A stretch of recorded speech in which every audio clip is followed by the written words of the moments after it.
यीशु मसीह के मधुर नाम में एक बार फिर से आप सबका स्वागत है। और जो है हम जो है बाइबल में जो वर्णित है कि पृथ्वी का अंत कैसे होगा उस विषय में देख रहे हैं। और आज एक महत्वपूर्ण विषय है हमारा, जिसका वर्णन जो है दानियल नबी की पुस्तक में जो वर्णित है उसके 9वें अध्याय में और 24 पद से जो है 27 पद तक। और सारी दुनिया इन 3-4 आयतों को कंसंट्रेट करे हुए है। सारी दुनिया, भारत नहीं और 1000 साल नहीं, ये पिछले हजारों साल से, मसीह यीशु के पहले से इसकी जो है घोषणा हो गई। और जो है हम उसका अध्ययन करना चाहते हैं, क्योंकि जैसा मैंने बताया कि पृथ्वी का अंत पृथ्वी के बनने के पहले से निर्धारित है। और जो है दानियल जो प्रभु का सेवक है इन बातों को समझता है। प्रभु ने अपनी बातें इस पर प्रकट करी, जिसका वर्णन दानियल नबी की पुस्तक उसका 9वां अध्याय पद 24, 25, 26, 27।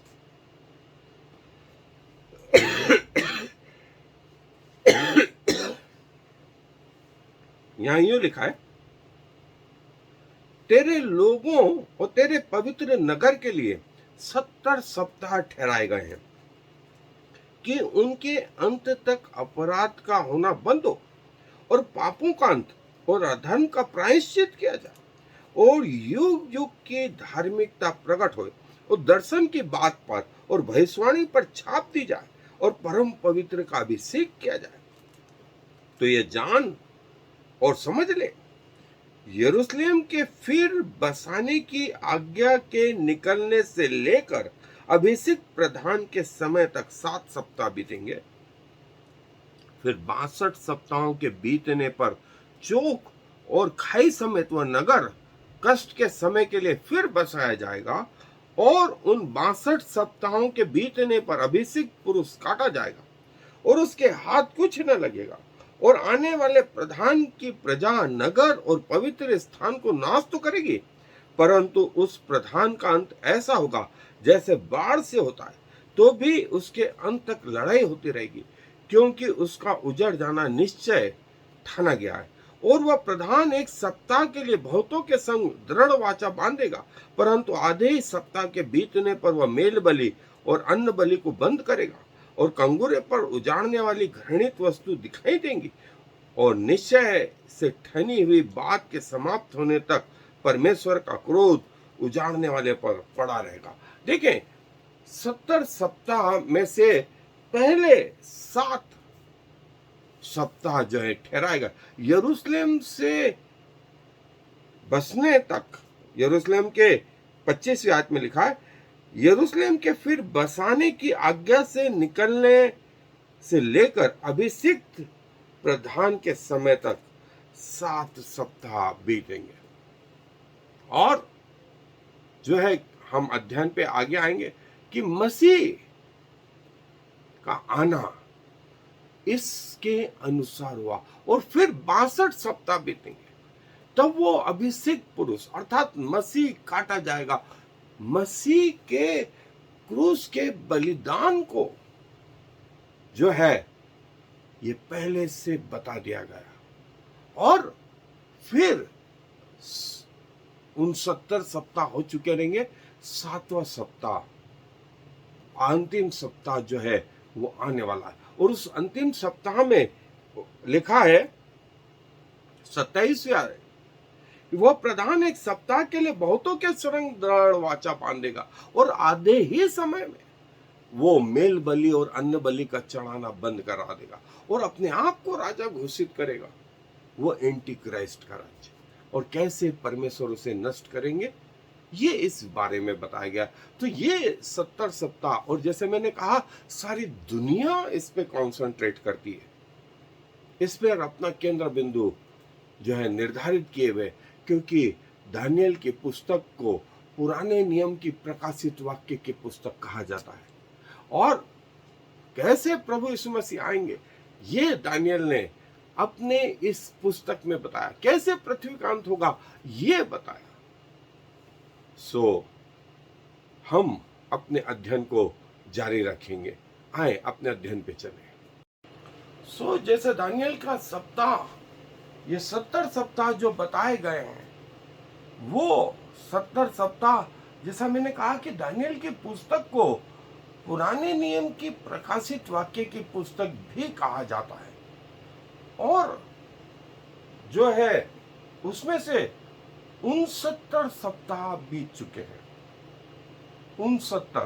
69 वीक्स बीत चुके हैं और 7वें वीक में करीब 2000 साल का गैप आया है, अंतर आया है। और परमेश्वर ही इस बात को समझता है। और कैसे समझता है? वो ये कि जो है जिब्राइल ने जो है इसका ब्लूप्रिंट दानियल को बताया कि दानियल देख, ऐसा होने वाला है, ऐसा होने वाला है। और जो है मसीह यीशु के बाद में जो है पहले 7 सप्ताह और फिर उसके बाद 62 सप्ताह, और जैसे मैंने बताया 69 से 70 वीक के बीच में जो गैप है वो करीब 2000 साल का गैप है। और जो है 2000 साल तक, जैसे पहले 7 सप्ताह जो गुजरे दानियल से, वो 490 साल तक जो है, जब से यरूशलेम बनाया गया तब से अभिषेक तक 7 सप्ताह, और अभिषेक के क्रूस पे चढ़ाए जाने तक 62 सप्ताह, और 70वें सप्ताह में करीब 2000 साल का गैप। और ये 2000 साल में जैसे ही 70वां सप्ताह शुरू होगा, एंटी क्राइस्ट, मसीह विरोधी, जो सारे जग में राज्य करेगा, one currency, one country, one nation. और देखें इसकी शुरुआत सारी जगह हो गई। यूनाइटेड नेशन में, यूरोपियन कंट्रियों में यूरो करेंसी आई, अब जो है बिटकॉइन और अदर चीजें आ रही हैं। एक राष्ट्र जो है, और उसका कंट्रोल जो सब लोगों को संतुष्ट कर सके, और वो 3.5 साल तक सब लोगों को अपनी इच्छा के अनुसार करने भी देगा। लेकिन 3.5 साल बाद वो अपने आप को राजा घोषित कर देगा। और जो उसकी ना माने और जो उसके चिन्हों को अपने माथे या अपने हाथों पर न ले, उनको मरवा डाले। और जो ले, वे उसके साथ 3.5 साल तक सकुशल वाला जीवन जिएंगे। लेकिन ये 3.5 साल के बाद में जो है फिर उन पे जो विपत्ति आएंगी, वे प्रभु यीशु मसीह से लड़ने के लिए, और जो है प्रभु यीशु मसीह से लड़ने के लिए फिर किसी में ताकत नहीं। और परमेश्वर के वचन के अनुसार परमेश्वर की अंतिम विपत्तियां इन 3.5 साल कालों में गुजरेंगी, इन 3.5 साल कालों में गुजरेंगे। सो जिसका वर्णन व्यवस्था विवरण में, और जैसा मैंने कहा कि न सिर्फ व्यवस्था विवरण में, लेकिन उत्पत्ति की पुस्तक में भी इनके वर्णन है कि परमेश्वर एक ऐसा राष्ट्र बनाएगा जिसमें उसके लोग पृथ्वी पर तो ठीक, स्वर्ग में भी उसकी आराधना करेंगे। और स्वर्ग का जो जीवन रहेगा वो ऐसा जीवन रहेगा, आशीषित जीवन रहेगा। लेकिन परमेश्वर ने इसकी जो घोषणा है वो उत्पत्ति की पुस्तक से कर दी है।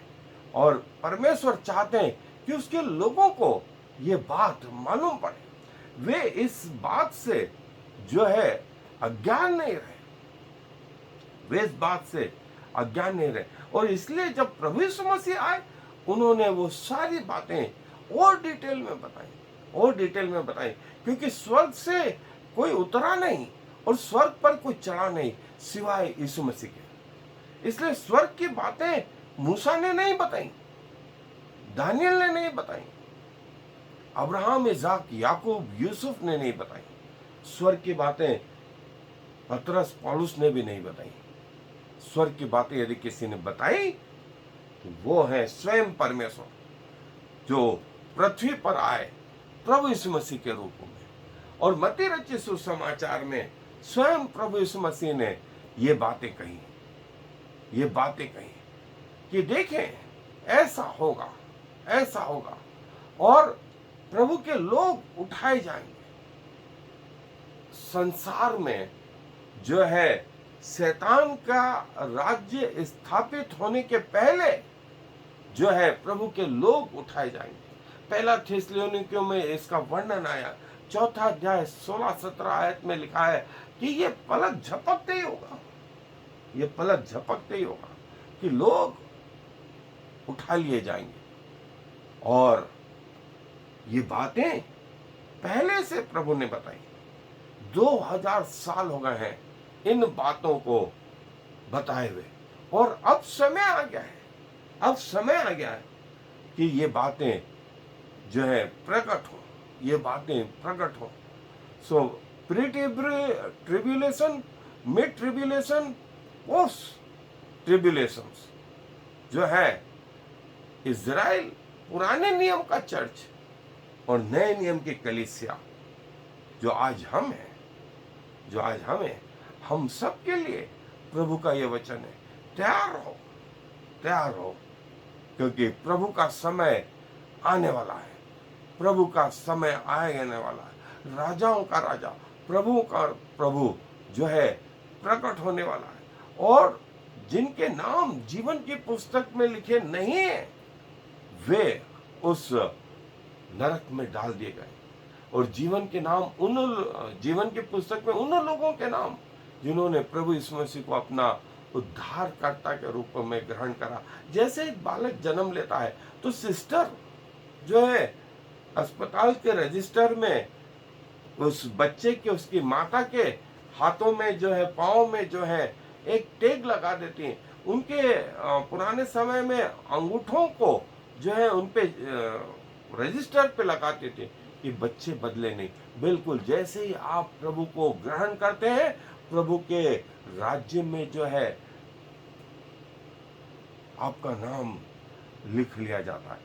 क्योंकि अंत के दिनों में जिस किसी का नाम जीवन की पुस्तक में लिखा हुआ मिला, जिसने प्रभु को ग्रहण किया था, उसी का नाम मिला, तो प्रभु ने उसको अनंत जीवन के राज्य में प्रवेश कराया। और इससे बड़ी बात नहीं, इससे बड़ी बात नहीं, इससे बड़ा एविडेंस भी नहीं कि लाखों करोड़ों स्वर्गदूतों के सामने प्रभु आपको स्वीकार करेगा या आपका इनकार करेगा, या आपका इनकार करेगा कि आपने नहीं जाना, प्रभु को नहीं जाना। और प्रभु चाहता है कि आप उसके साथ आए, आप उसके साथ आए। और ये 70वां सप्ताह जो है बाइबल के अनुसार इस रीति से जो है चलता रहेगा, इस रीति से चलता रहेगा। और जो है ये जैसा मैंने बताया कि पहला सप्ताह यरूशलेम के बनाए जाने से मसीहा के पहले कमिंग तक, और फिर जो है दूसरा मंदिर बनाए जाने तक, चर्च एज, मसीहा के आने तक। और यहां से देखें 69 सप्ताह यहां हो चुके, और 69 से 70 सप्ताह तक जो है ये समय जिसमें अभी हम जी रहे हैं, और हम यहां पर हैं, यहां पर हैं। रैप्चर जो है बाकी है, और वो किस दिन होगा हमें नहीं मालूम। उसके बाद ये 70वां सप्ताह 3.5 साल, जिसमें शैतान एंटी क्राइस्ट के रूप में, मसीह विरोधी के रूप में इस संसार में आएगा, सबको अपने अपने कार्य करने देगा, मंदिर को बनाने देगा यरूशलेम में। और फिर 3.5 साल बाद अपने आप को राजा घोषित कर देगा और अपने चिन्हों को पृथ्वी के सारे लोगों पर लगाएगा, उनके माथों पर, उनके दाहिने हाथ पर, और जो नहीं लेंगे उनको मरवा डालेगा, उनको मरवा डालेगा। और तब मसीहा जो है दूसरी बार सेकंड कमिंग यहां पर होगा, इस आखिरी 70 सप्ताह के बाद में। और इस 3.5 साल में परमेश्वर की ओर से सारी विपत्तियां ये लोग झेलेंगे, जो संसार में शैतान के सील को अपने माथों पर, अपने दाहिने हाथ पर लगाएंगे, ये परमेश्वर के प्रकोप को झेलेंगे। और इसके बाद फिर जो है 1000 साल का राज्य, यहाँ शैतान 1000 साल के लिए पकड़ के बांध दिया जाएगा और पृथ्वी पर प्रभु का राज्य 1000 साल तक। फिर 1000 साल के बाद में अंतिम लड़ाई और फिर न्याय और अनंत जीवन या अनंत नरक, ये वो प्रोसीजर रहेगी। और मुझे लगता है कि अब हम सबको समझ में आ गया है कि 70वां सप्ताह जो है मसीह के स्वर्गारोहण से आज तक, हम इस 70वें सप्ताह में 2000 साल से जो है इसका गैप है और इसके अंत में आ गए हैं, इसके अंत में आ गए हैं।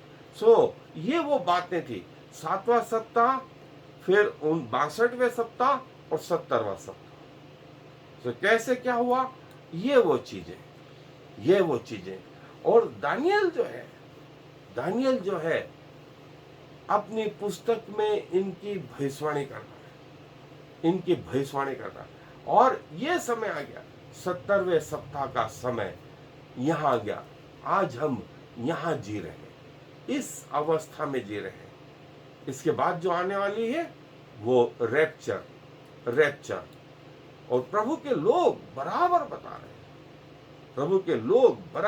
रहे, कैसे वो 70 सप्ताह गुजरे, इसका वर्णन जो है, उन 70 सप्ताह में इतने दिन हुए, इतने वर्ष हुए, इतने चांद हुए, और प्रभु का जो यरूशलेम में प्रवेश था, वो 69वें सप्ताह में प्रभु का प्रवेश और प्रभु का जो है क्रूस पे मारा जाना। दानियल ने ये सपना जो है बताया था। ये 70वां सप्ताह, आप इसको जो है आप पॉज कर करके देख सकते हैं, समझ सकते हैं, इसका एक एक डिटेल देख सकते हैं। और प्रभु चाहता है कि आप इसकी जानकारी रखें, ये आपसे अज्ञान नहीं रहे। प्रभु अपने भक्तों को, प्रभु अपने सच्चे सेवकों को भी ये बात बताना चाहता है कि हम इस 70वें सप्ताह के अंत में आ गए हैं और समय बिल्कुल निकट है। प्रभु कब आ जाएंगे हमें नहीं मालूम, लेकिन प्रभु का आना लगभग कंफर्म हो गया। कैसे वो 70वां सप्ताह गुजरेगा और कैसे वो गुजर जो चुके दिन है, वो ये। सो प्रभु चाहता है कि आप ये बातें न सिर्फ खुद समझें, वरन दूसरों को भी समझाएं। और जब प्रभु आए तो आप तैयार रहे प्रभु के साथ जाने के लिए। और जैसा मैंने कहा कि प्रकाशित वाक्य में जो कहा गया कि 70वें सप्ताह में जो है परमेश्वर की सारी विपत्तियां, अंतिम विपत्तियां इस सप्ताह में आएंगी, जिनका वर्णन प्रकाशित वाक्य में, अंतिम विपत्तियों का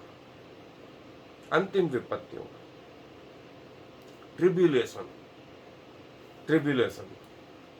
और ये वो दानियल का सप्ताह जो से प्रभु ने बताया कि कैसे वो दिन आएंगे, कैसे वो क्षण आएंगे, और कैसे वो क्षण आए भी, वो दिन आए भी, और जो बचा हुआ समय है वो अब कैसे आने वाला है, कैसे पूरा होने वाला है।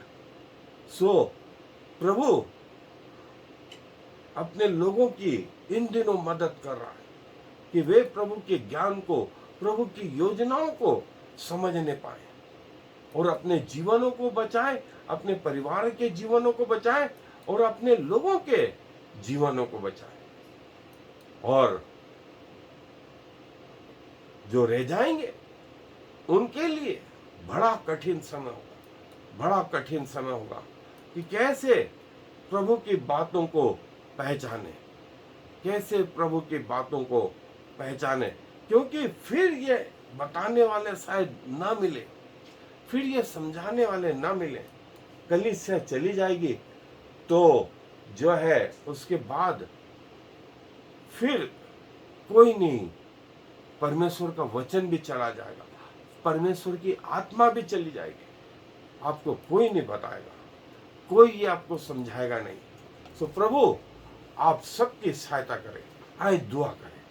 प्रभु जी धन्यवाद देते हैं कि आपकी योजनाएं जो है आकस्मिक नहीं है, वे पृथ्वी के आरंभ से हैं। और प्रभु आपने समय ब समय अपने लोगों को सचेत किया अपनी आत्मा के द्वारा, अपने वचन के द्वारा, और आज भी आप ये कर रहे हैं। हम धन्यवाद देते हैं प्रभु कि आप हमसे प्रेम करते हैं, इसीलिए अपनी ये बातें हम तक आपने पहुंचाई कि हम न सिर्फ अपने जीवनों को बचाएं वरन अपने परिवार को, अपने लोगों को जो है प्रभु आपके पास लेकर के आते हैं। पृथ्वी के छोर तक प्रभु इस बातों को बताने वाले हो सके कि पृथ्वी का अंत जो है आपके वचन के अनुसार है, आपकी योजना के अनुसार है। क्या होने वाला है ये हम सब जानने पाए।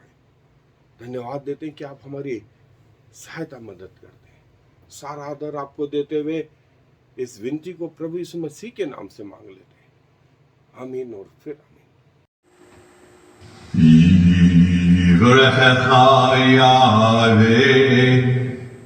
וישמרך, יאר יהוה ויחונך, יישא יהוה פניו אליך ויעשם לך shalom. May the Lord bless you and protect you. May the Lord smile on you and be gracious to you. May the Lord show you his favor and give you his peace.